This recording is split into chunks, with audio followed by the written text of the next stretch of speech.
Hola, hola, buenas noches a todos y todas. Muchas gracias por conectarse a una nueva conferencia más aquí en Casa Body Adicciones. El día de hoy vamos a platicar un poquito sobre el tema de la ansiedad y la relación que tiene con las adicciones, con el desarrollo y mantenimiento de las adicciones y una parte importante para nosotros siempre el tema de la recuperación. Es decir, cómo se trata no solamente a la hora de pensar en la adicción como problema, sino empezar a pensar la ansiedad como algo que si se trabaja puede ayudar mucho al tema de la recuperación. Entonces, pues bueno, bienvenidos, bienvenidas, buenas noches. Eh, Saludo a quienes ya están por acá. Rubí, qué gusto verte. Buenas noches, Lupita, Jess, Carlos, Lore. Qué bueno que están por acá. Qué gusto verles. Hola, Rodolfo, buenas noches. Pues bueno, ¿qué les parece si vamos entrando en materia? Creo que va a ser importante hacer unas separaciones teóricas a la hora de hablar de ansiedad. Lo hicimos igual en el tema de la neurosis. No sé si alguno de ustedes estuvo por ahí conectado, pero en el tema de la neurosis también decíamos, bueno, pues esto tiene varios significados dependiendo a quién le preguntemos o en qué contexto lo usemos, ¿no? Entonces, la ansiedad es muy similar. Para abrir la discusión, podemos pensar o podemos empezar a definir la ansiedad de la siguiente manera, ¿no? La ansiedad puede ser considerada como una respuesta emocional que es compleja y es adaptativa. Todas las emociones tienen una función, ¿no? Tienen un propósito, y ese propósito es que nosotros nos adaptemos a nuestro entorno, y en el caso de la ansiedad, que nos adaptemos a un entorno que podemos interpretar como hostil o peligroso. Esta respuesta está presente en todos los seres humanos en mayor o menor grado. Es una emoción que el sujeto la vive como desagradable, que provoca un estado, perdón, de intranquilidad y exaltación. Se relaciona mucho con la sensación de catástrofe y la anticipación al peligro, ¿no? Les decía, todas las emociones tienen, o las respuestas emocionales tienen este componente, ¿no? De ayudarnos a adaptarnos. En el caso específico de la ansiedad, tiene que ver con una sensación de que algo anda mal, ¿no? Y ahorita vamos a hablar con detenimiento a qué nos referimos con eso, ¿no? Esto es en general. Ahora, habrá que hacer precisiones en dos ámbitos del tema que vamos a tratar el día de hoy. Primero, en el tema de las adicciones. Las adicciones las podemos entender como derivadas de sustancias, es decir, la dependencia física, química, psicológica de una droga, ¿no? Y también en términos conductuales. Lo hemos hablado en otras charlas anteriormente, que muchas veces pensamos que el problema de las adicciones es un problema de drogas, ¿no? Y pues no necesariamente es el caso. Hemos estado eh, revisando cierto tipo de conductas que se pueden traducir como adictivas. Una de ellas, por ejemplo, es el juego patológico, ¿no? El juego patológico tiene esta característica de que no estamos hablando de una sustancia que es la que nos produce esta dependencia, sino una conducta que genera lo mismo, obsesión, compulsión, y cuando dejamos de hacerla nos genera un estado de abstinencia, ¿no? Un estado de incomodidad por la abstinencia de esa conducta, ¿no? Entonces, es importante hablar de esto porque cuando hablamos de ansiedad, está presente tanto en la adicción entendida como el uso o abuso de sustancias, como en conductas obsesivas y compulsivas. Esa es la primera distinción que me gustaría que hiciéramos. La segunda es entender que la ansiedad puede tener estos tres componentes. La ansiedad puede ser un estado emocional, ahorita vamos a revisar qué es eso, pero básicamente una emoción, ¿no? La ansiedad también puede ser un rasgo de personalidad, es decir, podemos hablar de personas de personalidad ansiosa, también lo vamos a definir. Y también la ansiedad es todo un apartado en el manual de diagnóstico psiquiátrico que está dedicado a describir esto que llaman trastornos ansiosos. Curiosamente, hay un trastorno por ansiedad justamente derivada del uso de sustancias. Entonces, por eso para mí era tan importante hacer esta primera separación, porque cuando hablamos de ansiedad como trastorno, muchas veces esa ansiedad puede ser derivada del uso de sustancias, pero no necesariamente se limita a ellos, ¿no? Otra parte importante es el asunto de lo adaptativo, lo desadaptativo, que es la conducta a la hora de hablar desde el trastorno. Entonces, bien, vamos a ir separando pedacito por pedacito. La conferencia del día de hoy se va a enfocar prácticamente en la primera parte, el estado emocional, ¿no? Y la relación con las adicciones, básicamente porque las personas que nosotros hemos recibido en casa obviamente por adicción, tienen alguno de estos elementos de la ansiedad. Es decir, nadie se escapa. Cuando nosotros tenemos contacto con una persona con adicción, ya sea que viva esa persona estados emocionales ansiosos o que su personalidad como totalidad sea tendiente a la ansiedad, o personas con patología dual, ¿no? La patología dual es básicamente cuando una persona tiene dos diagnósticos que ocurren simultáneamente. Es importante recalcar en esta parte que la adicción es una enfermedad o un trastorno primario. Eso significa que no es dependiente de otros, ¿no? Entonces puede coexistir, y muchas veces este tema de la ansiedad sale justamente porque muchos pacientes niegan el tema de adicción tratando de justificarlo a través de otros diagnósticos. Por ejemplo, yo vengo aquí a casa no porque tengo un problema de consumo, sino porque tengo un problema de ansiedad o de depresión.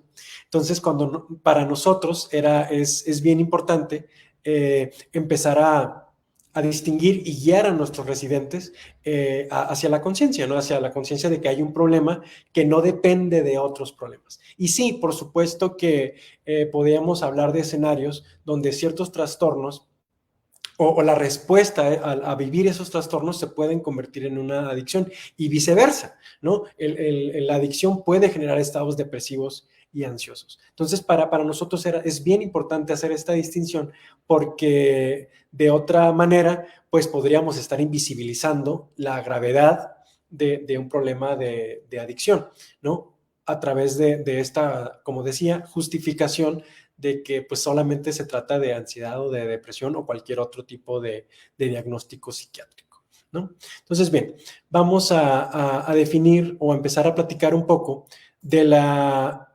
ansiedad como rasgo de la personalidad. La ansiedad como rasgo de la personalidad es un estado emocional con relativa estabilidad y se relaciona con la personalidad neurótica. Para quien tenga dudas a qué nos referimos con personalidad neurótica, les invito a que revisen en nuestra página de YouTube la conferencia justamente sobre neurosis, donde pueden ustedes explorar y aprender un poco sobre ese tema. Pero básicamente esta personalidad neurótica es en la que un individuo tiene la tendencia a responder de forma ansiosa. Esto significa que la persona ante diferentes estímulos tiende a interpretarlos como amenazantes o peligrosos, lo que conlleva al mismo tiempo a responder ante ellos con ansiedad. Es decir, el sujeto interpreta como amenaza un mayor número de situaciones de las que la persona común hace. El interpretar las situaciones como amenazantes conduce al sujeto, irónicamente, a experimentar la elevación de su ansiedad estado. ¿A qué me refiero en esto en español simple y en palabras comunes? La ansiedad como rasgo de personalidad es que una persona vive constantemente leyendo la realidad como una amenaza, ¿no? Incluso cuando estas amenazas no son reales, ¿no?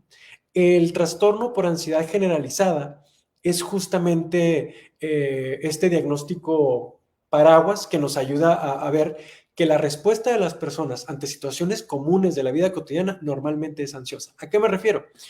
Podría ser, por ejemplo, hoy en la mañana me sucedió. Yo iba conduciendo al trabajo y estaba un ciclista que iba bien despacito enfrente de mí, ¿no? Entonces a mí me dio esta sensación de incomodidad de, chin, esta persona va a hacer que yo llegue tarde, ¿no? El caso con la respuesta amenazante, pues, esta amenaza de que yo llegue tarde, es que constantemente voy a estar generando escenarios o estímulos que no necesariamente existen. Es decir, ¿qué pasa si llego tarde? No, pues me van a poner retardo. Y si me ponen retardo, pues seguramente me van a correr en algún punto, ¿no? Entonces, esta sensación de peligro acechante, ¿no?, nos deja, irónicamente, en un estado de esta parte emocional de la ansiedad, ¿no? Que es decir, si yo constantemente estoy respondiendo de esa manera, voy a vivir, como decimos acá en la casa, ondeado, no voy a vivir incómodo, voy a vivir en constante alerta. Entonces, esta palabra alerta es bien relevante a la hora de hablar de ansiedad, porque justamente la ansiedad como estado emocional es una emoción, como cualquier otra. No es buena, no es mala, solo es. Pero por definición esta ansiedad es incómoda.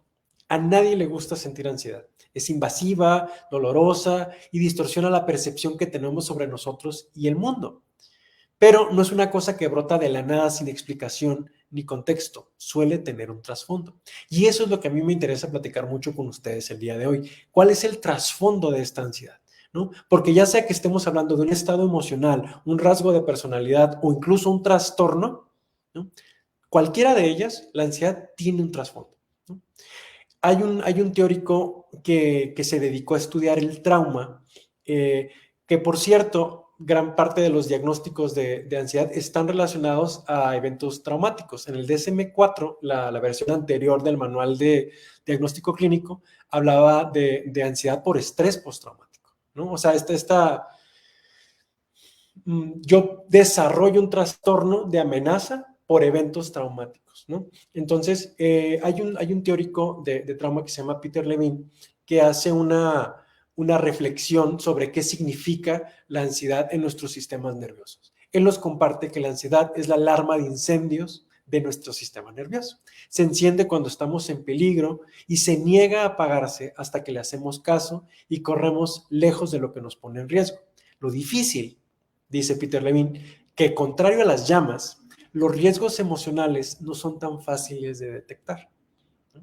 Entonces, este mecanismo es un mecanismo primitivo, es un mecanismo adaptativo que, por ejemplo, no sé, imaginemos que tenemos a un oso enfrente de nosotros, pues la ansiedad nos genera esa sensación de incomodidad como una alarma, ¿no?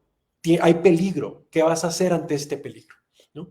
El tema es que cuando nosotros vemos una amenaza tangible, física en la calle, pues tenemos ideas, ¿no?, sobre qué podemos hacer. Sin embargo, cuando estamos hablando de estados emocionales, no es tan fácil de detectar, ¿no?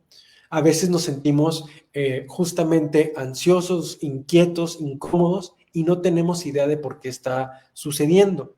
Hay un ejemplo que ilustra, digamos, este concepto. No sé si hay en quien se esté conectando ahorita algún fan de Harry Potter, pero bueno, en esa película había un personaje y este es un mundo de magia, ¿no? Pero creo que ayuda para ilustrar el tema de la ansiedad. La abuela de este chico le regala algo que se llama una recordadora, ¿no? Entonces, esta recordadora lo que hace, ahí está si pueden ver la figurita, se pone en rojo cuando la persona olvida algo, ¿no? Entonces, el gran tema es que el personaje pues nunca sabe de qué se trata, nunca sabe qué está olvidando, nada más le recuerda que algo olvidó, ¿no? Entonces, este ejemplo a mí me gusta mucho porque muchas veces la ansiedad funciona de esa misma manera, como esa alerta taladrante que te dice que corras, pero no nos dice de qué. Y ese es un gran problema, porque entonces vamos a empezar a vivir en un estado constante de alerta y de vigilia, ¿no?, que no nos va a dejar atender la vida de una manera realista, ¿no?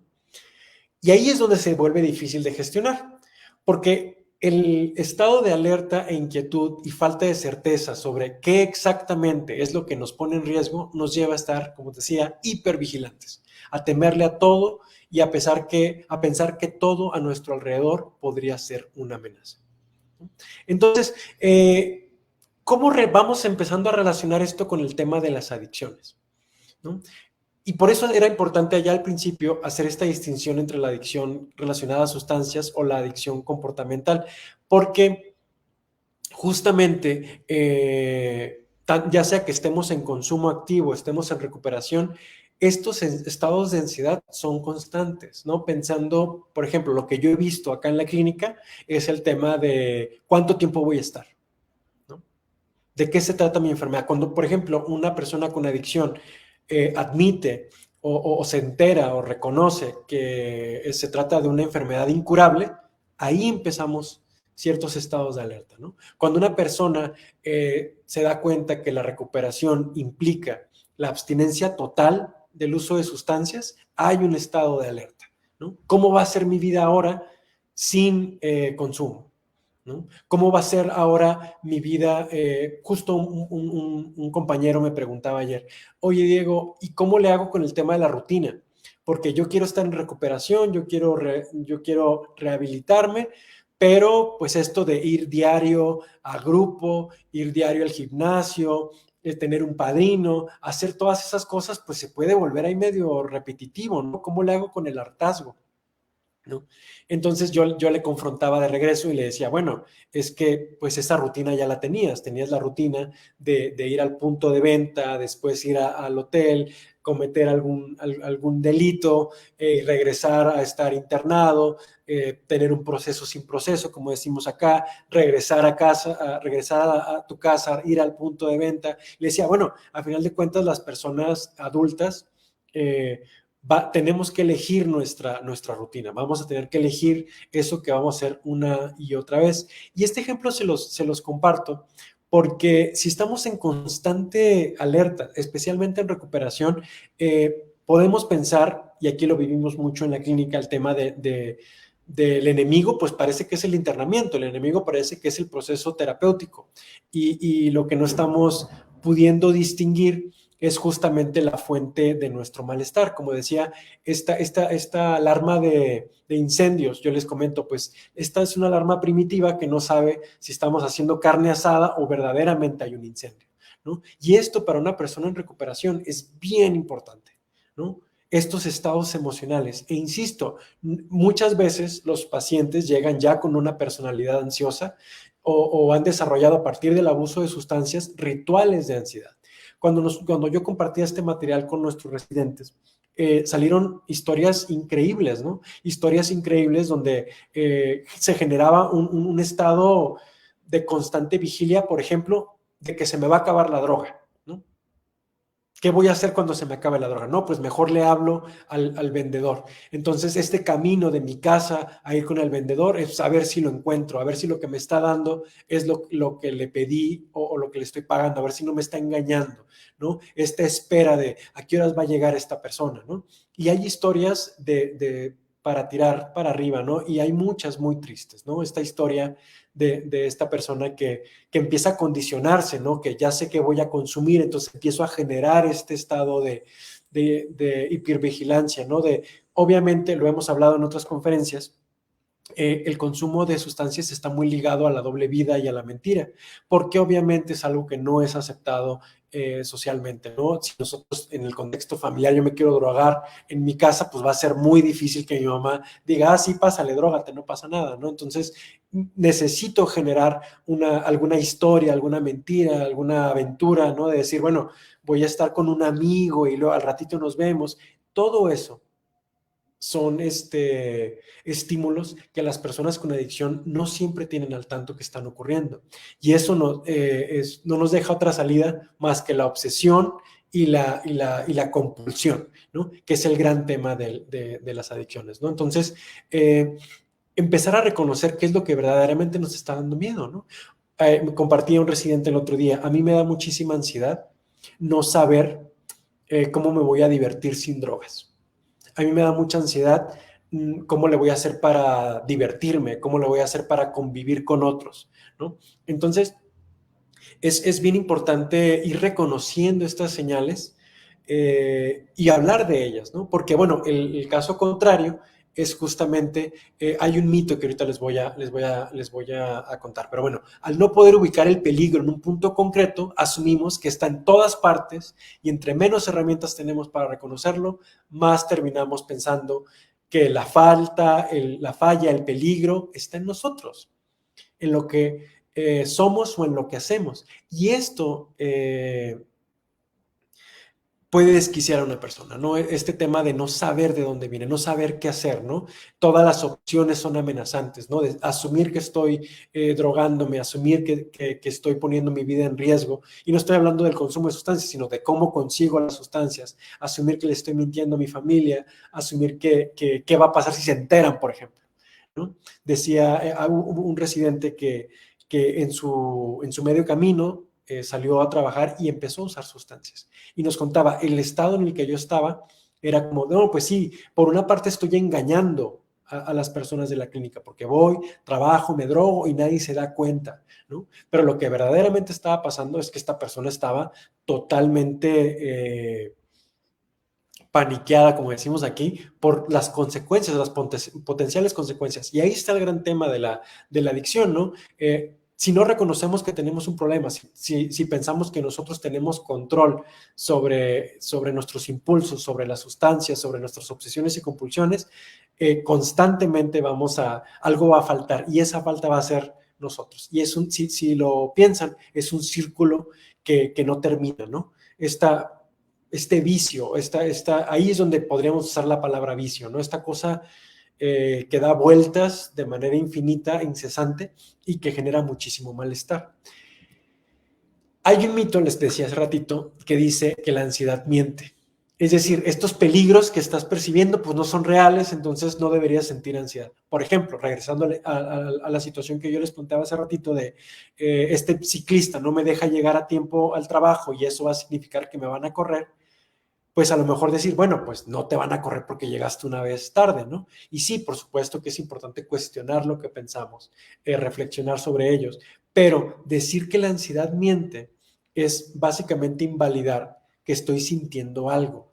Y esto es algo que veíamos en otras conferencias y que lo revisamos a diario en casa, ¿no? Lo que nosotros sentimos es real, ¿no? Pero no es la realidad, ¿no?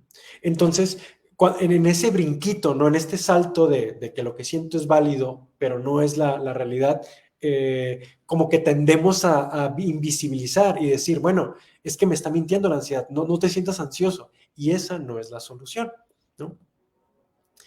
Y ese es un punto donde la ansiedad puede volverse cruel, ¿no? Transformándose en diálogos internos hostiles o dolorosos y en dudas paralizantes sobre nuestra capacidad para sostenernos o gestionarnos, ¿no? La ansiedad puede ser engañosa, sí, pero inmediatamente poner la etiqueta es que la ansiedad miente, es invalidarla por completo y en lugar de buscar explorar de dónde viene. Una pregunta que nos hacemos aquí en casa es, ¿qué me está diciendo mi ansiedad? Regresando al punto del inicio, ¿no? ¿Para qué sirve la ansiedad? La ansiedad es una alarma, ¿no? El día de hoy, por ejemplo, yo tenía ansiedad. Por cierto, yo tengo el diagnóstico de ansiedad generalizada, entonces muchas cosas me generan ansiedad, ¿no? Y el trabajo personal que yo he hecho con mi propia ansiedad es reconocer que existe, no que me está engañando, que me está mintiendo, ¿no? No están ustedes para saberlo, ni yo para contárselos, pero la conexión a internet estaba débil en mi casa, no sabía cómo solucionarlo y por supuesto que me causaba preocupación y alerta, ¿no? Porque es un trabajo serio el que hacemos acá en casa, ¿no? Entonces yo no podía poner en riesgo, digamos, esta seriedad, ese profesionalismo y por supuesto que es importante que yo me enfoque, ¿no? Pero imaginen que esta ansiedad por el internet, por la presentación, por la información, me impida dar la conferencia, que es el gran tema de muchas personas que vivimos con ansiedad. Nos puede paralizar. Y esta parálisis viene justamente de esta alarma que no se apaga, ¿no? Y es el gran tema con la ansiedad. Es un recordatorio que si no volteamos a ver, va a crecer y va a crecer y va a crecer y va a crecer, ¿no? Entonces, decir que me está mintiendo es como justamente lo que hacemos muchos de nosotros en la mañana cuando despertamos, ¿no? Poner el alarma, apagar la alarma 5 minutos más, pero la alarma va a seguir sonando, ¿no? Entonces, pensar que la ansiedad miente, negarnos a escuchar lo que nos dice y contradecirlo cada que aparece va a ser muy contraproducente, porque la ansiedad, como toda buena alarma, aumenta su volumen y frecuencia cuando nos llegamos a escucharla, ¿no? Hay un caso muy triste de un residente, ¿no? Que se veía estos estados, ¿no? de ansiedad, de respuesta ansiosa, porque él ya estaba muy cansado, ya se quería ir, le picaba, ¿no? Le picaba el proceso. Entonces, yo le decía de manera irónica, ¿no? Oye, te estás dando de alta solo. Y él me decía, sí, sí, me estoy dando de alta solo, ¿no? Y su estado era como, ya me quiero ir, ya me quiero ir, ya me quiero ir.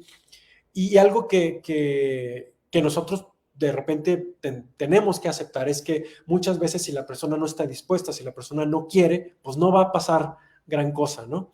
Y si su red de apoyo no está ahí presente para justamente apoyarlo, pues no hay mucho que hacer. Entonces se le asignó una fecha de egreso, pero esta persona como que no era suficiente, ¿no? Como que algo más tenía que pasar. Y lo que yo percibí en el terreno clínico fue justamente que no estaba pudiendo reconocer o que había una parte de él que podía ver que no era el tiempo para irse, pero por otra ya se quería ir. Entonces era esta alarma que no se apaga, pues, ¿no?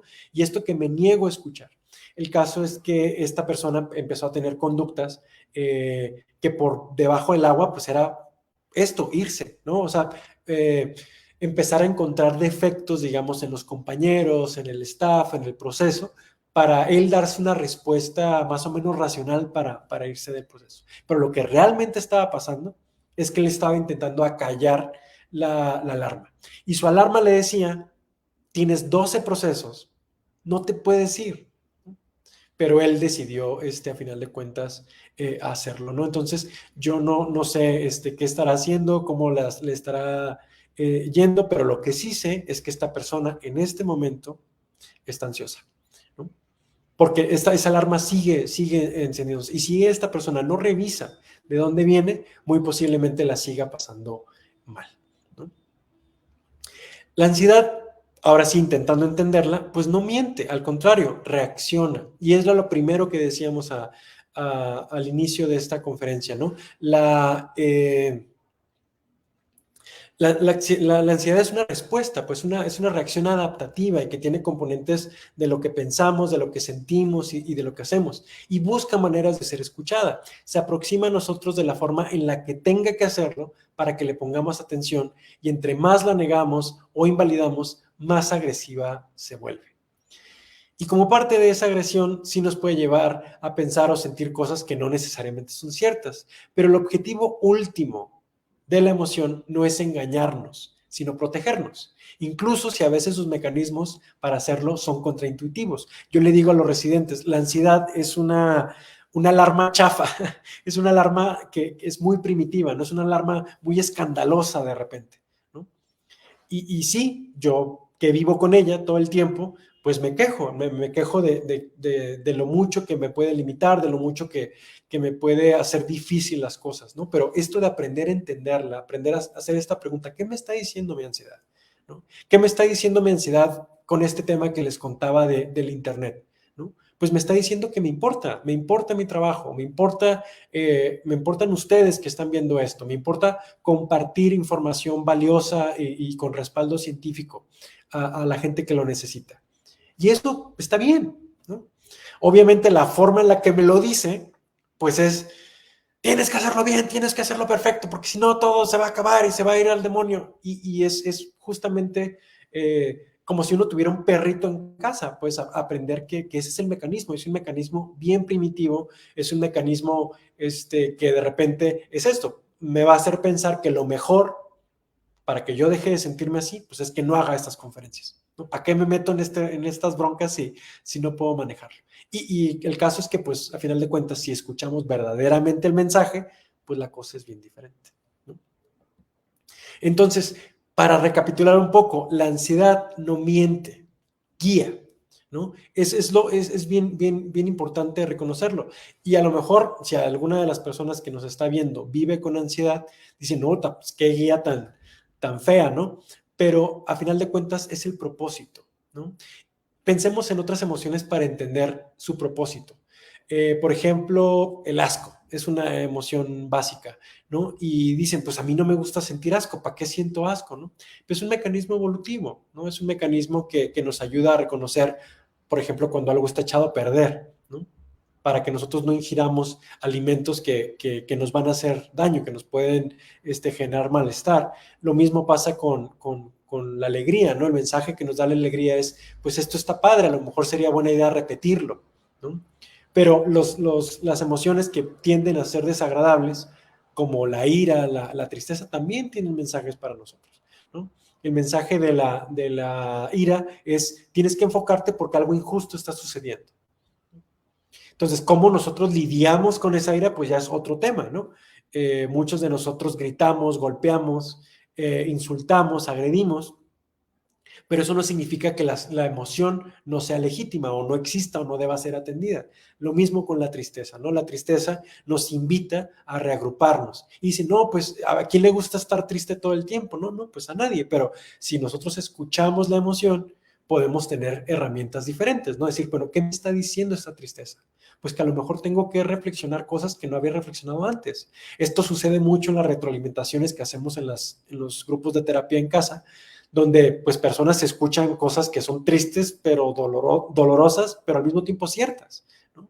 Creo que no te estás enfocando lo suficiente en tu proceso, ¿no? Y la persona eso le entristece, dice, pues, ¿por qué mis amigos, mis compañeros, mis hermanos de proceso me dicen cosas que a mí no me gustan? Pero si uno revisa, ¿qué me está diciendo la tristeza? Pues sí, me pone triste que yo no haya podido ver esto antes. Me pone triste que la forma en la que yo gestioné mis emociones pues haya lastimado a los otros, ¿no? Hoy un compañero nos contaba una historia sobre su madre y él tenía este compromiso de hablar sobre esa relación y él nos recorre, ¿no? Desde su primer piñata cuando era niño hasta un escenario en donde su madre temía, ¿no? Temía tenerlo en casa, ¿no? Entonces, él decía, yo he pasado por muchos estados emocionales, ¿no? Yo he odiado a mi mamá porque me ponía reglas, porque no me creía, porque me sobreprotegía, pero la emoción que realmente estoy sintiendo ahorita es una emoción de tristeza, porque a final de cuentas la lastimé, porque a final de cuentas mi adicción la afectó de maneras irreparables, ¿no? Entonces yo le comentaba, bueno, pues si te estás dando cuenta de esto, pues veamos qué te está diciendo esa tristeza, ¿no? Qué es lo que quieres hacer con esa tristeza?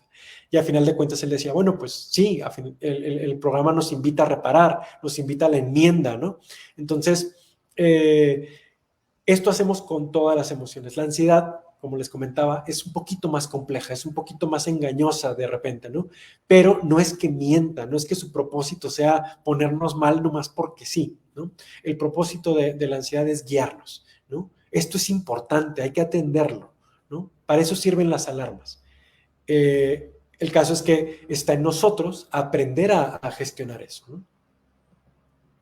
Entonces, recapitulando, ¿cómo se relaciona la ansiedad con las adicciones? ¿No?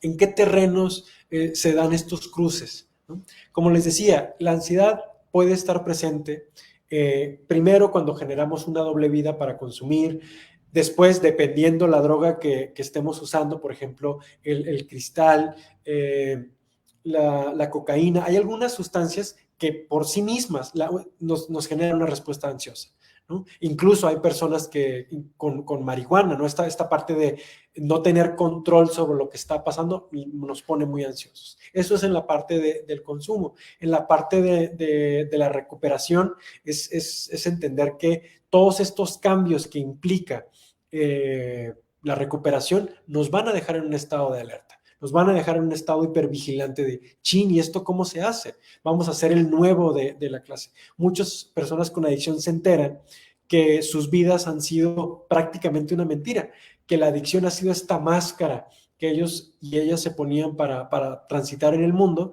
y que a final de cuentas, pues, era una máscara que no les permitía darse cuenta quién eres realmente. Entonces, cuando una persona se plantea ese escenario donde dices, yo no sé quién soy, lo único que he hecho, y lo he escuchado varias veces de los residentes, ¿no? Yo lo único que sé es que soy una persona que se droga, ¿no? Yo lo único que sé es que soy una persona que le gusta la fiesta. Es lo único que sé de mí. Y hace poco, platicando con uno de nuestros residentes, yo le cuestionaba, me decía, es que yo solo sé que soy adicto. Le dije, ok, ¿qué significa? Yo le decía, ¿qué tiene que pasar con una persona para que admita que tiene una adicción. Dijo, no, pues esa persona tiene que ser valiente, tiene que ser honesta, tiene que ser, tiene que ser muy transparente. Entonces le dije, bueno, pues tú al inicio de la sesión me dijiste que lo único que sabías es que eres un adicto. Y eso, así por tu propia lógica, pues te convierte en una persona honesta, valiente y transparente, ¿no? Entonces, creo que a lo que quiero llegar con esta historia es que muchas veces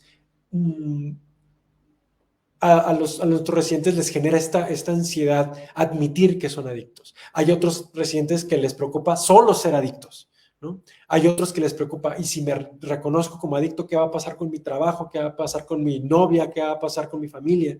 ¿No? Y todo esto son formas en las que la ansiedad está atravesando la adicción, ¿no?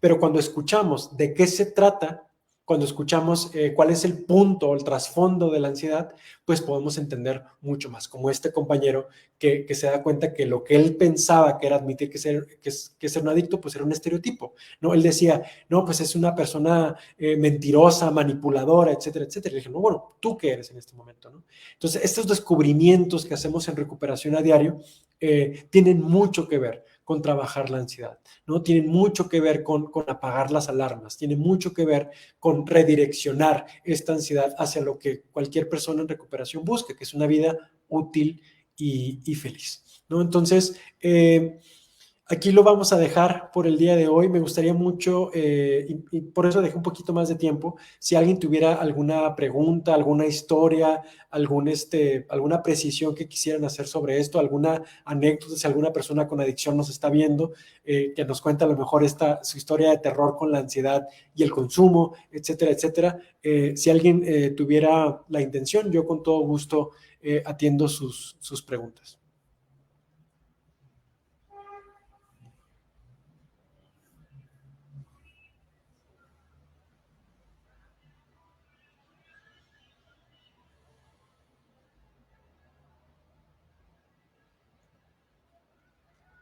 Aquí estoy yo con ansiedad, sabiendo si todo esto que hablé está transmitiéndose o no. Según yo sí, pero no sabemos, no hay certeza.